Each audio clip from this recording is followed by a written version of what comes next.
열왕기상 3장. 솔로몬은 이집트 왕 바로와 혼인관계를 맺고 바로의 딸을 아내로 맞았다.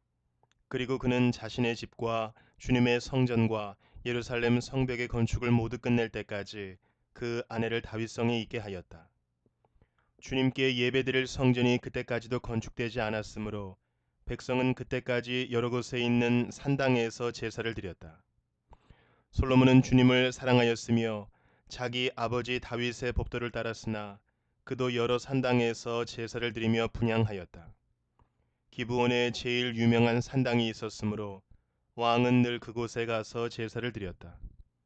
솔로몬이 그때까지 그 제단에 바친 번제물은 1000마리가 넘을 것이다. 한 번은 왕이 그리로 제사를 드리러 갔는데 그날 밤에 기브온에서 주님께서 꿈에 솔로몬에게 나타나셨다. 하나님께서 말씀하시기를 내가 너에게 무엇을 주기를 바라느냐 나에게 구하여라 하셨다. 솔로몬이 대답하였다. 주님께서는 주님의 종이요 나의 아버지인 다윗이 진실과 공의와 정직한 마음으로 주님을 모시고 살았다고 해서 큰 은혜를 베풀어 주시고 또 그 큰 은혜로 그를 지켜주셔서 오늘과 같이 이렇게 그 보좌에 앉을 아들까지 주셨습니다.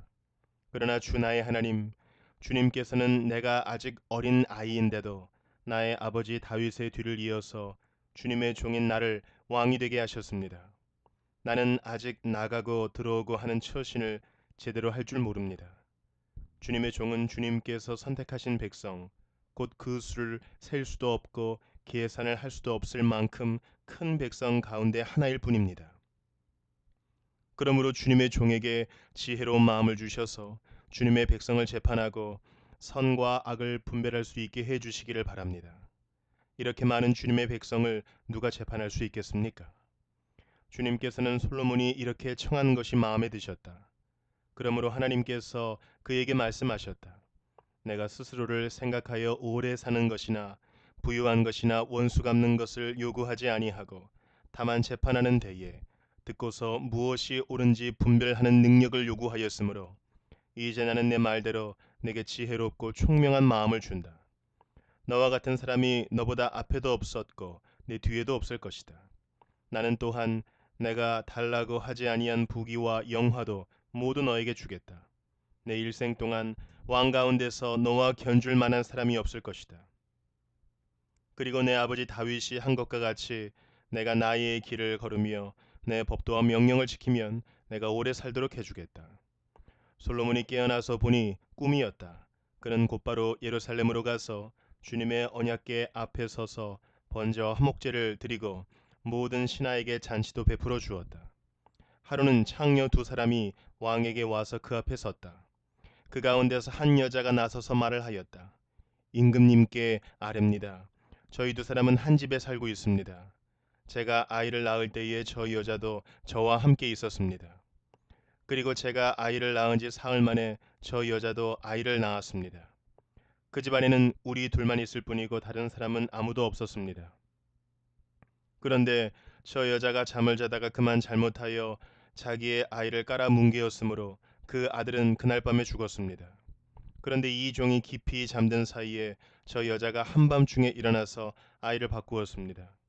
저의 옆에 누워있는 저의 아들을 데리고 가서 자기 품에 두고 자기의 죽은 아들은 저의 품에 뉘어놓았습니다. 제가 새벽에 저의 아들에게 젖을 먹이려고 일어나서 보니 아이가 죽어 있었습니다.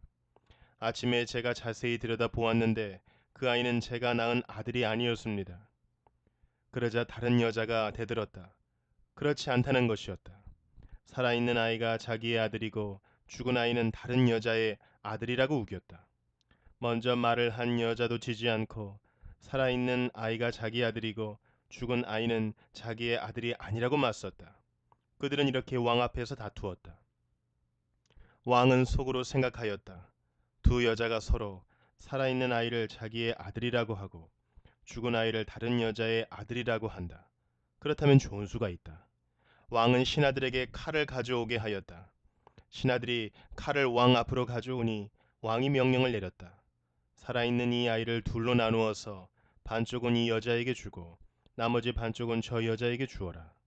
그러자 살아있는 그 아이의 어머니는 자기 아들에 대한 모종이 불타올라 왕에게 애원하였다.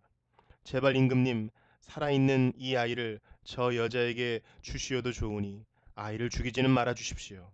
그러나 다른 여자는 어차피 내 아이도 안 될 테고 내 아이도 안 될 테니 차라리 나누어 가지자 하고 말하였다.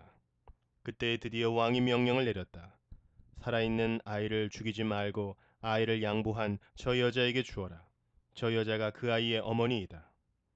모든 이스라엘 사람이 왕이 재판한 판결 소식을 들었다.